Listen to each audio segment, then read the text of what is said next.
Good morning class. कैसे हैं आप सब? स्वागत करते हैं आपका हम इस सेशन में। आज हम आप लोगों के लिए लेकर आए हैं यूपी बोर्ड कक्षा 11 हिंदी विषय के संस्कृत खंड के अंतर्गत संकलित सदाचारोपदेशः इस पाठ का हिंदी अनुवाद। बहुत ही सुंदर पाठ है। बहुत सारी ज्ञान की बातें, बहुत सारी सदाचार की बातें इस पाठ में की गई हैं। तो चलिए शुरू करते हैं इस पाठ का हिंदी अनुवाद। सदाचारोपदेशः यानी सदाचार का उपदेश। पहला श्लोक है संगच्छध्वं संवदध्वं सं वो मनांसि जानताम देवा भागम यथा पूर्वे संजानाना उपासते। संगच्छध्वम को अलग अलग करेंगे तो बनेगा संगच्छध्वम। संग यानी साथ साथ, गच्छध्वम का मतलब है चलो, तो संगच्छध्वम का मतलब है साथ साथ चलो। संवदध्वम यानी साथ साथ बोलो। सम यानी साथ साथ, वो का मतलब है वह का मतलब है युष्माकम यानी तुम सब लोग। देखिए युष्मद शब्द रूप में द्वितीय बहुवचन, चतुर्थी बहुवचन और षष्ठी बहुवचन का एक रूप वह बनता है, जिसका मतलब है तुम सब लोग। मनांसि जानताम, मनांसि यानी मनो को, जानताम का मतलब है जानो। तो सम वह मनांसि जानताम यानी साथ साथ अपने मनों को मिलकर जानो। देवा भागम यथा पूर्वे संजानाना उपासते। देवा यानी देवता, भागम यानी भाग, अंश कह लीजिए। संजानाना यानी ज्ञान पूर्वक। देखिए संजानाना को अलग अलग करेंगे तो बनेगा संज्ञानाना यानी ज्ञान के साथ, यानी ज्ञान पूर्वक। यथा यानी जिस प्रकार से, पूर्वे यानी प्राचीन काल में या पहले कह लीजिए। उपासते यानी उपासना करते थे। तो एक साथ इसका अनुवाद ऐसे करेंगे हम लोग, संगच्छध्वं यानी साथ साथ चलो, यानी हे मनुष्याः संगच्छध्वं, हे मनुष्यों साथ साथ चलो। संवदध्वं साथ साथ बोलो। वह मनांसि जानताम, वह मनांसि यानी तुम अपने मनों को, संजानताम यानी साथ साथ मिलाकर चलो। तुम लोग अपने मनों को मिलकर जानो, यानी तुम्हारे मन में, तुम्हारे भावनाओं में एकता हो, ऐसा। तुम सब लोग अपने मनों को मिलकर जानो, यानी अपने विचारों में एकता स्थापित करो। और देवा भागम यथा पूर्वे, जैसे प्राचीन काल में यानी पूर्ववर्ती समय में, जैसे पहले के समय में देवगण भागम संजानाना उपासते। भागम यानी हिस्सा, अंश, अपने अपने हिस्सों का ज्ञान रखते हुए पूजा करते थे, कर्म करते थे। यानी जैसे प्राचीन काल में विद्वान लोग, देव लोग परस्पर आपसी विचार करके सत्य असत्य का निर्णय करके भागम यानी अपने अपने भाग की, अपने अपने हिस्से की उपासते यानी उपासना करते आए हैं, ऐसे ही तुम लोग भी करो। यानी जिस प्रकार से पूर्व में देवगण, पूर्ववर्ती समय में देवता लोग ज्ञान पूर्वक अपने अपने हिस्से का कर्म जानते हुए, अपने अपने हिस्से का कर्तव्य समझते हुए आपस में मिलजुल कर एक स्थान पर बैठकर, यानी परस्पर आपसी परामर्श करके अपने अपने कर्तव्यों के अंश का निर्वहन करते थे, अपने अपने हिस्से की पूजा करते थे, वैसे ही मिलजुल कर तुम लोग भी करो। यानी ठीक उसी प्रकार तुम लोग भी ज्ञान पूर्वक अपने अपने हिस्से के कर्तव्य को प्राप्त करो। ऐसा आगे लिखते हैं, कुर्वन्नेवेह कर्माणि जिजीविषेच्छतं समाह एवं त्वयि नान्यथेतोस्ति न कर्म लिप्यते नरे। बहुत ही सुंदर बात लिखते हैं। कुर्वन्नेवेह को अलग अलग करेंगे तो बनेगा कुर्वन एव इह। इह का मतलब इस संसार में, कुर्वन एव यानी कर्म करते हुए ही। तो इसका मतलब है इस संसार में कर्म करते हुए ही, यानी जैसा कर्म शास्त्रों में मनुष्यों के लिए बताया गया है वैसा कर्म इस संसार में करते हुए ही। ई का मतलब इस संसार में, यानी जहाँ मनुष्य लोग रह रहे हैं यहाँ की बात कर रहे हैं। कर्माण यानी कर्म, जिजीविषेच्छतं अलग अलग करेंगे तो बनेगा जिजीविषेत शतम। जिजीविषेत का मतलब जीने की इच्छा, शतम यानी 100, समाह यानी वर्ष, एवं यानी इस प्रकार से, त्वयि यानी तुम्हारे लिए, नान्यथेतो अस्ति अलग अलग करेंगे तो बनेगा न अन्यथा इतः अस्ति। न अन्यथा इतः अस्ति, इतः यानी इससे, न अन्यथा अस्ति अलग नहीं है, लिप्यते यानी लिप्त होना, नरे यानी मनुष्य। तो एक साथ इसका हिंदी अनुवाद ऐसे होगा, कह रहे हैं कि मनुष्यों को कुर्वन्नेवेह कर्माणि, कुर्वन एव इह कर्माणि यानी इस संसार में कर्म करते हुए ही, जिजीविषेत शतम समाह 100 वर्षों तक जीने की इच्छा रखनी चाहिए। यानी इस संसार में जैसा शास्त्रों में बताया गया है उस हिसाब से कर्म करते हुए ही 100 वर्षों तक जीने की इच्छा करनी चाहिए। आगे कहते हैं, एवं त्वयि नान्यथेतो अस्ति न अन्यथा इतः अस्ति। इस प्रकार से तुम्हारे लिए इससे अलग और कोई रास्ता नहीं है। यानी अगर 100 वर्षों तक जीवित रहना है तो शास्त्रानुसार कर्म करना है, इससे अलग मनुष्यों तुम्हारे पास कोई मार्ग नहीं है। न कर्म लिप्यते नरे, कह रहे हैं ऐसा करने से मनुष्य कर्म में लिप्त नहीं होता, यानी कर्म के बंधन में नहीं बंधता। यानी इस प्रकार का मतलब है जैसा शास्त्रों में त्याग पूर्वक कर्म करना बताया गया है उस प्रकार से शास्त्र के अनुसार त्याग पूर्वक कर्म करने से मनुष्य कर्मों में लिप्त नहीं होता, उसको कर्म बंधन नहीं होता। कह रहे हैं इसको छोड़कर अन्य कोई उपाय नहीं है। यानी इसको छोड़कर, जिस प्रकार से ऊपर बताया जा रहा है, इसे छोड़कर कर्म बंधन से मुक्ति का, कर्म बंधन से बचने का कोई और उपाय नहीं है। ऐसा यानी इस संसार में हे मनुष्यों, तुम लोगों को शास्त्र के अनुसार त्याग पूर्वक कर्म करते हुए ही 100 वर्षों तक जीने की इच्छा रखनी चाहिए, 100 वर्षों तक जीने की कामना करनी चाहिए। और इस प्रकार ही यानी त्याग पूर्वक कर्म करने से ही मनुष्य कर्म बंधन में लिप्त नहीं होता। एवं कोई नान्यथेतो अस्ति, इसके अतिरिक्त तुम्हारे पास कोई और मार्ग नहीं है। यानी कर्म बंधन से मुक्ति का और कोई रास्ता नहीं है तुम्हारे पास। ऐसा आगे लिखते हैं, मधुमन में निष्क्रमणम मधुमन में परायणम वाचा वादामि मधुमद भूयासम मधु सदृशः। बहुत अच्छी बात लिखते हैं। मधुमन में को अलग अलग करेंगे तो बनेगा मधुमत में। मधुमत यानी मधु के समान, यानी मधुमय, में यानी मेरी, मेरा। निष्क्रमणम का मतलब है निकलना, प्रवृत्ति कह लीजिए, यानी कहीं से निकटता स्थापित करना, कहीं को जाना, इसको निष्क्रमण कहेंगे।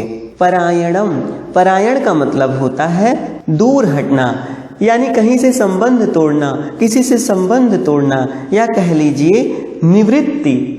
जैसे कोई कहीं नौकरी इत्यादि कर रहा होता है तो वहां से निवृत्त किया जाता है, वहां से उसका संबंध तोड़ा जाता है, तो उसी को परायण कहते हैं। वाचा यानी वाणी, वदाम यानी बोलूं, मधुमत यानी माधुर्य युक्त, मधुमय कह लीजिए। मधु सदृशः यानी मधुरूप, यानी कह लीजिए मधुर देखने वाला। कहने का मतलब है सर्वत्र मधु को ही देखने वाला, यानी मधुर देखने वाला।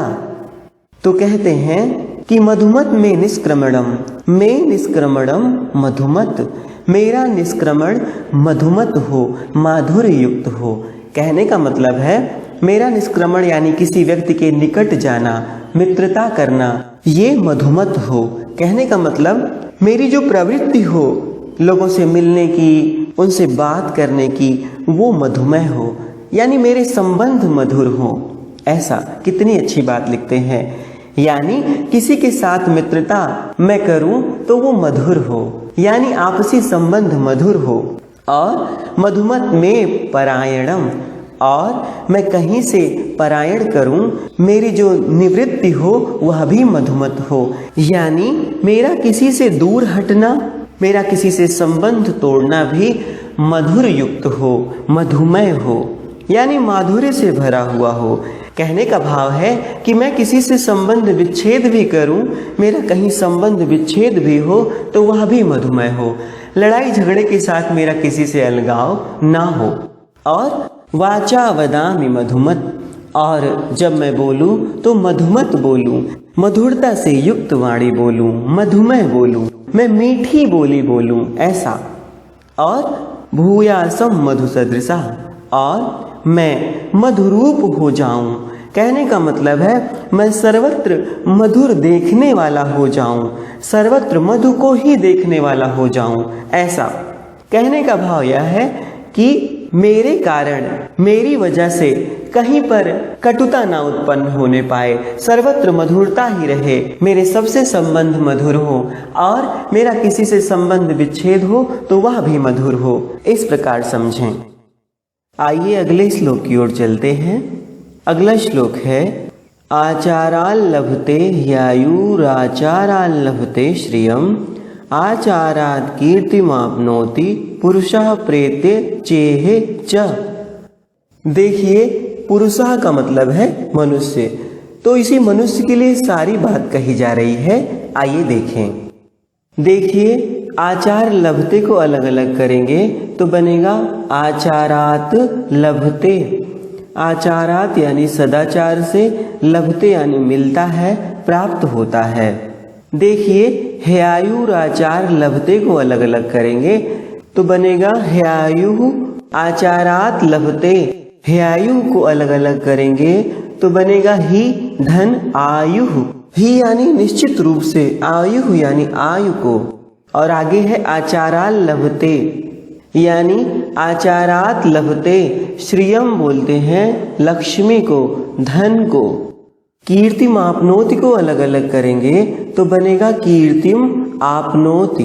कीर्तिम यानी यश को, आपनोति यानी प्राप्त करता है। प्रेत्य का मतलब है मृत्यु के बाद, यानी परलोक में। चेह को अलग अलग करेंगे तो बनेगा च धन इह। च यानी और, इह यानी इस संसार में, यानी इस लोक में। तो एक साथ इसका अर्थ देखें तो आचारात लभते ही आयु, यानी सदाचार से निश्चित रूप से मनुष्य को आयु प्राप्त होती है। यानी उत्तम आचरण से, सदाचार से मनुष्य को निश्चित रूप से आयु प्राप्त होती है, यानी मनुष्य की आयु लंबी हो जाती है। और आचारात लभते श्रियम, और सदाचार से लक्ष्मी की प्राप्ति होती है, यानी सदाचार से ही लक्ष्मी को प्राप्त करता है। लक्ष्मी यानी धन, यानी सदाचार से ही धन प्राप्त करता है। आचारात कीर्तिम आपनोति, सदाचार से ही कीर्तिम आपनोति, कीर्ति को प्राप्त करता है। प्रेत्य चेह च, प्रेत्य यानी परलोक में, यानी मरने के बाद परलोक में। चेह च और इस लोक में भी, यानी सदाचार से ही मनुष्य इस लोक में और परलोक में, यानी दोनों लोकों में यश को प्राप्त करता है। तो एक बार इसका अर्थ पुनः देखें। पुरुषः यानी मनुष्य, आचारात लभते ही आयु, मनुष्य सदाचार से निश्चित रूप से आयु को प्राप्त करता है। आचारात लभते श्रियम, और सदाचार से ही लक्ष्मी यानी धन को प्राप्त करता है। आचारात कीर्तिम आपनोति प्रेत्य चेह च, आचारात यानी सदाचार से, प्रेत्य चेह च इस लोक में और परलोक में, कीर्तिम आपनोति कीर्ति को प्राप्त करता है, यश को प्राप्त करता है। अगला श्लोक है ये नास्तिका निष्क्रियाश्च गुरु शास्त्रातिलंघिनः अधर्मज्ञा दुराचारास्ते भवन्ति गतायुषः। ये का मतलब है जो, नास्तिका यानी नास्तिक यानी जो ईश्वर के अस्तित्व को नहीं मानते हो, जो ईश्वर में विश्वास नहीं रखते हो, उनको नास्तिक कहते हैं। निष्क्रियाश्च अलग अलग करेंगे तो बनेगा निष्क्रियाः च, निष्क्रिया यानी निष्क्रिय होते हैं, अकर्मण्य होते हैं, काम ना करने वाले होते हैं। च यानी और। गुरु शास्त्रातिलंघिनः अलग अलग करेंगे तो बनेगा गुरु शास्त्र अतिलंघिनः, गुरु और शास्त्रों का अतिलंघिनः यानी उल्लंघन करने वाले। अधर्मज्ञाः यानी अधर्मी। दुराचारास्ते अलग अलग करेंगे तो बनेगा दुराचाराः ते, दुराचाराः यानी दुराचारी, बुरे आचरण करने वाले। ते भवन्ति गतायुषः, ते यानी वे यानी वे लोग, भवंत यानी होते हैं। गतायुषः को अलग अलग करेंगे तो बनेगा गत धन आयुषः, गत आयुष बोलते हैं क्षीण आयु वाले को, यानी जिसकी आयु कम हो जाए। तो एक साथ इसका अर्थ देखें तो ये नास्तिका निष्क्रियाः च, जो नास्तिक और निष्क्रिय होते हैं, अकर्मण्य होते हैं। गुरु शास्त्रातिलंघिनः गुरु और शास्त्रों का उल्लंघन करने वाले होते हैं, यानी गुरु और शास्त्रों के वचनों का उल्लंघन करने वाले होते हैं। अधर्मज्ञाः दुराचाराः जो अधर्मी और दुराचारी होते हैं। ते भवन्ति गतायुषः वे क्षीण आयु वाले होते हैं, यानी उनकी आयु कम हो जाती है, वे मरे हुए के समान हो जाते हैं। वे अल्प आयु वाले होते हैं, वे कम आयु वाले होते हैं, यानी जो नास्तिक, अकर्मण्य, गुरु और शास्त्रों के वचनों का उल्लंघन करने वाले, अधर्मी और दुराचारी होते हैं। ते भवन्ति गतायुषः वे अल्प आयु वाले होते हैं, वे क्षीण आयु वाले होते हैं। ते यानी वे यानी वे लोग। कौन से लोग? जिनके लिए ये बातें ऊपर कही गई हैं। अगला श्लोक है ब्राह्मे मुहूर्ते बुद्धेत धर्मार्थो चानुचिंतयेत उत्थायाचम्य तिष्ठेत पूर्वाम संध्याम कृतांजलि। ब्राह्मे मुहूर्ते यानी ब्रह्म मुहूर्त में, यानी सूर्योदय से पहले का जो समय होता है उसको ब्रह्म मुहूर्त कहते हैं। बुद्धेत यानी उठना चाहिए, जाग जाना चाहिए। धर्मार्थो धर्म और अर्थ यानी धर्म और धन। उत्थायाचम्य को अलग अलग करेंगे तो बनेगा उत्थाय धन आचम्य। उत्थाय यानी उठकर, आचम्य यानी आचमन करके। देखिए आचमन करना आपने देखा होगा, आचमन करना यानी पवित्र कर लेना, आपने कभी पूजा पाठ में देखा होगा। पवित्र होने के लिए आचमन किया जाता है। आचमन करना कुल्ला करने को समझ लें। तिष्ठेत यानी बैठना चाहिए। पूर्वाम संध्या यानी प्रातः काल की संध्या, प्रातः काल की संध्या यानी प्रातः काल की पूजा पाठ। कृतांजलि यानी हाथ जोड़कर। तो ब्राह्मे मुहूर्ते बुद्धेत मनुष्य को ब्रह्म मुहूर्त में उठ जाना चाहिए। ब्रह्म मुहूर्त अभी हमने बताया सूर्योदय के पहले का समय, लगभग सूर्योदय के 1 घंटे पहले का समय। बुद्धेत यानी जाग जाना चाहिए। धर्मार्थो च अनुचिंतयेत धर्म और अर्थ के विषय में चिंतन करना चाहिए, यानी क्या कर्तव्य है मेरा और धन कैसे एकत्रित किया जाए, आय के साधनों के विषय में चिंतन करना चाहिए। और फिर उत्थाय आचम्य तिष्ठेत पूर्वाम संध्याम कृतांजलि, और फिर उठकर तथा आचम्य आचमन करके तिष्ठेत पूर्वाम संध्या कृतांजलि, हाथ जोड़कर पूर्व संध्या के लिए, प्रातःकालीन संध्या के लिए बैठ जाना चाहिए। बहुत सुंदर बात है, विद्यार्थियों को तो खासकर इन बातों का ध्यान रखना चाहिए। अगला श्लोक है अक्रोधनः सत्यवादी भूतानाम विहिंसकः अनुसूयुर अजिह्नश्च शतं वर्षाणि जीवति। अक्रोधना का मतलब है क्रोध न करने वाला, आ का मतलब नहीं, सत्यवादी यानी सत्य बोलने वाला। भूतानाम विहिंसकः, अलग अलग करेंगे तो बनेगा भूतानाम अविहिंसकः। भूतानाम यानी जीवों की, अविहिंसकः यानी हिंसा ना करने वाला, कष्ट ना पहुंचाने वाला। अनुसूयुर्जिह्नश्च को अलग अलग करेंगे तो बनेगा अनुसूयः अजिह्नः च। अनुसूयः का मतलब है दूसरों से असूया यानी दूसरों से ईर्ष्या ना करने वाला। अजिह्नश्च, अजिह्नः का मतलब है जो जिह्न यानी कुटिल ना हो, यानी जो कुटिलता से रहित हो। शतम वर्षाण जीवति, शतम वर्षाण यानी 100 वर्षों तक, जीवत यानी जीवित रहता है।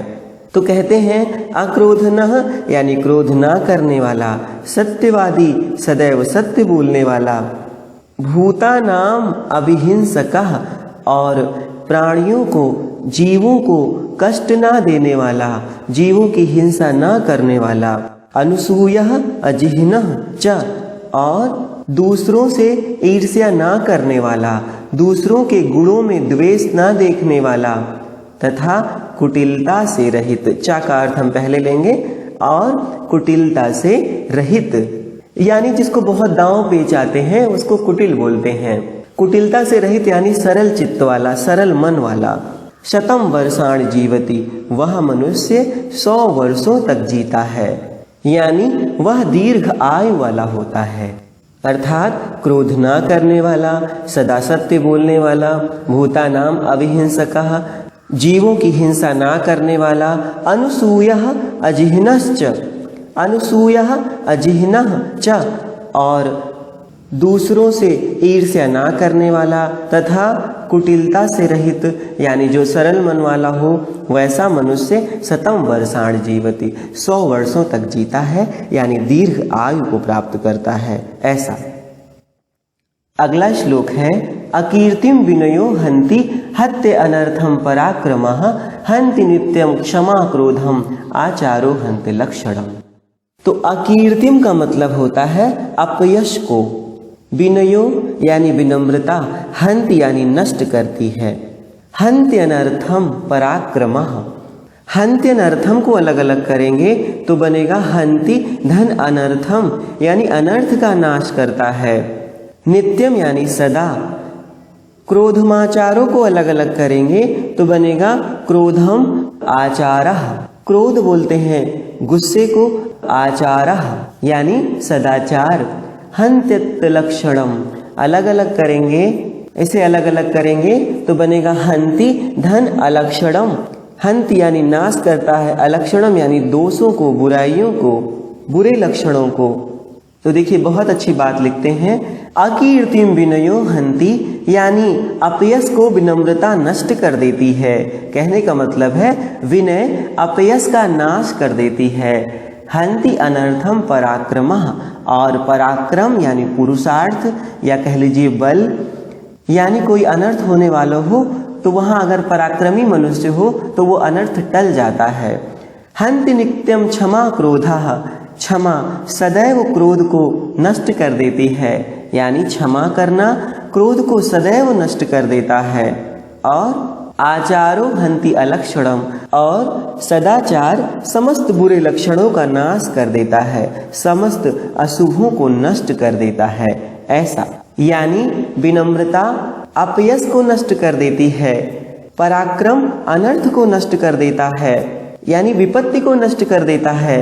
क्षमा सदैव ही क्रोध को नष्ट कर देती है और सदाचार समस्त बुरे लक्षणों को नष्ट कर देता है, समस्त अशुभों को नष्ट कर देता है।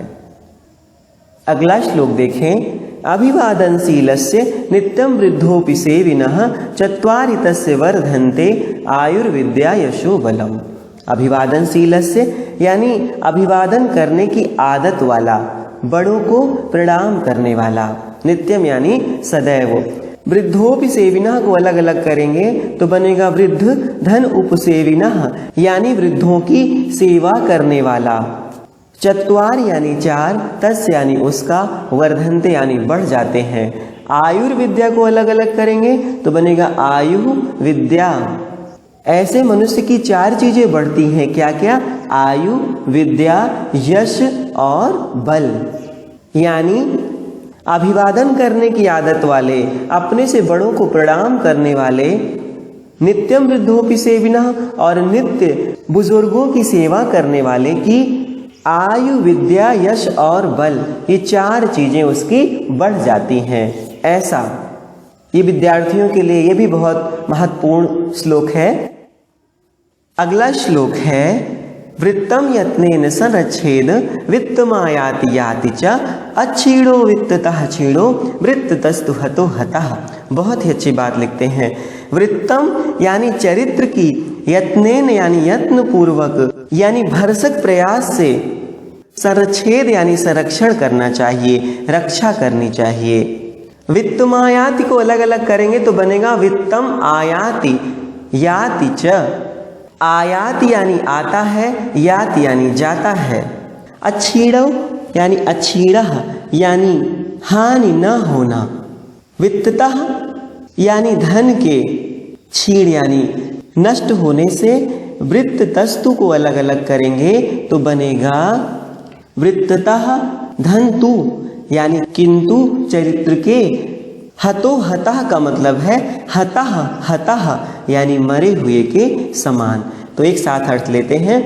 कहते हैं कि वृत्तम यत्नेन संरक्षेद, चरित्र की, वृत्त की यानी अच्छे आचरण की यत्न पूर्वक रक्षा करनी चाहिए, क्योंकि वित्तम आयाति याति च, क्योंकि धन तो आता जाता रहता है, आता है और चला जाता है। यानी जितने प्रयत्न से मनुष्य धन की रक्षा करता है, उसको चाहिए कि वो और अधिक प्रयत्न करके धन की जगह अपने चरित्र की रक्षा करे, अपने आचरण की रक्षा करे। ऐसा, क्योंकि धन तो आता जाता रहता है। कहते हैं अच्छीणो वित्ततः क्षीणो, कह रहे हैं वित्ततः क्षीणो अच्छीणः, धन के नष्ट होने से कोई भी हानि नहीं होती, कोई विशेष हानि नहीं होती। किंतु वृत्ततः तु हतो हतः, लेकिन चरित्र के नष्ट होने से सब कुछ नष्ट हो जाता है, मनुष्य मरे हुए के समान हो जाता है। यानी वित्ततः क्षीणः अच्छीणः, धन के नष्ट होने से कोई विशेष हानि नहीं होती, कोई विशेष चीज क्षीण नहीं हुई होती। धन तो कमाया जा सकता है, परंतु वृत्ततः तु हतो हतः, परंतु चरित्र के नष्ट हो जाने से मनुष्य मरे हुए के समान हो जाता है, क्योंकि एक बार आचरण गया तो उसे नहीं कमाया जा सकता और व्यक्ति को सदैव सिर नीचे करके चलना पड़ता है, मानो उसकी मृत्यु हो गई हो। ऐसा अगला श्लोक है सत्येन रक्ष्यते धर्मो विद्या योगेन रक्ष्यते मृजया रक्षते रूपम कुलम वृत्तेन रक्षते। बहुत ही सुंदर बात लिखते हैं। सत्येन यानी सत्य से, रक्षते यानी रक्षा होती है, धर्मो यानी धर्म की, सत्य से धर्म की रक्षा की जाती है, सत्य से धर्म की रक्षा होती है। और विद्या योगेन रक्षते, योग से यानी निरंतर प्रयोग से विद्या की रक्षा होती है, यानी अभ्यास से विद्या की रक्षा होती है। मृजया रक्षते रूपम, मृजया बोलते हैं स्वच्छता से, स्वच्छता से रूप की रक्षा होती है। और कुलम वृत्तेन रक्षते, और कुल यानी परिवार की, वृत्तेन रक्षते यानी आचरण से, चरित्र से। तो कुलम वृत्तेन रक्षते, कुल की यानी परिवार की आचरण से रक्षा होती है, यानी चरित्र से कुल की रक्षा होती है। ऐसा यानी सत्य से धर्म की रक्षा होती है, और अभ्यास से विद्या की रक्षा होती है, यानी प्रयोग से विद्या की रक्षा होती है। स्वच्छता से रूप की रक्षा होती है, साफ सफाई रहेगी तो शरीर स्वस्थ रहेगा। और चरित्र से कुल की रक्षा होती है, ऐसा। अगला श्लोक है श्रूयताम धर्म सर्वस्वम श्रुत्वा चाप्य वधार्यताम आत्मनः प्रतिकूलानि परेशान न समाचरेत। बहुत ही अच्छी बात लिख रहे हैं क्या? श्रूयताम धर्म सर्वस्वम, श्रूयताम यानी सुनो, धर्म सर्वस्वम यानी धर्म का सार। देखिए चाप्य वधार्यताम को अलग अलग करेंगे तो बनेगा च धन अपि धन अवधार्यताम, यानी और धारण भी करो और समझो भी, ऐसा। आत्मनः यानी अपने, प्रतिकूलान यानी विपरीत, परेशान का मतलब है दूसरों के लिए, दूसरों से, समाचरेत यानी समधन आचरेत यानी वैसा व्यवहार। तो श्रूयताम धर्म सर्वस्वम यानी धर्म का सार सुनो, और श्रुत्वा च अपि अवधार्यताम और सुनकर धारण भी करो, यानी सुनकर उसको समझो भी। आत्मना प्रतिकूलानि परेशान न समाचरेत, जैसा आचरण अपने आप को अनुचित लगे, प्रतिकूल लगे, वैसा व्यवहार दूसरों के लिए भी मत करो, ऐसा। यानी धर्म का सार सुनो, धर्म का रहस्य जानो और उस रहस्य को जानकर, उस रहस्य को सुनकर उसको धारण भी करो, उसको समझो भी, अपने अंदर उतारो भी। और जैसा व्यवहार खुद को अच्छा ना लगे, जैसा कार्य अपने लिए विरुद्ध हो, जो स्वयं को ना अच्छा लगता हो कि कोई इस तरह का व्यवहार मेरे साथ करे, वैसा व्यवहार तुम भी किसी के साथ मत करो, वैसा व्यवहार दूसरों के लिए भी मत करो। कहने का मतलब है जिस कर्म को, जिस बात को तुम अपने लिए हानि वाला समझते हो, हानिकारी समझते हो, उससे दूसरों को भी हानि ही होती है, ऐसा समझकर वैसा कार्य दूसरों के साथ भी मत करो। ऐसा समझकर ही उस तरह का कार्य दूसरों के साथ भी मत करो। कितना सुंदर पाठ था यह, कितनी ज्ञान की बातें इसमें प्राप्त हुई। प्रिय विद्यार्थियों, अब ये सदाचारोपदेशः नामक पाठ यही समाप्त होता है। आज के सेशन के लिए बस इतना ही। आपको ये वीडियो कैसा लगा हमें अवश्य बताएं और अपने सहपाठियों के साथ इसे साझा भी करें। अब आपसे विदा लेकर चलते हैं, मिलते हैं किसी दूसरे सेशन में किसी दूसरे पाठ के साथ। धन्यवाद।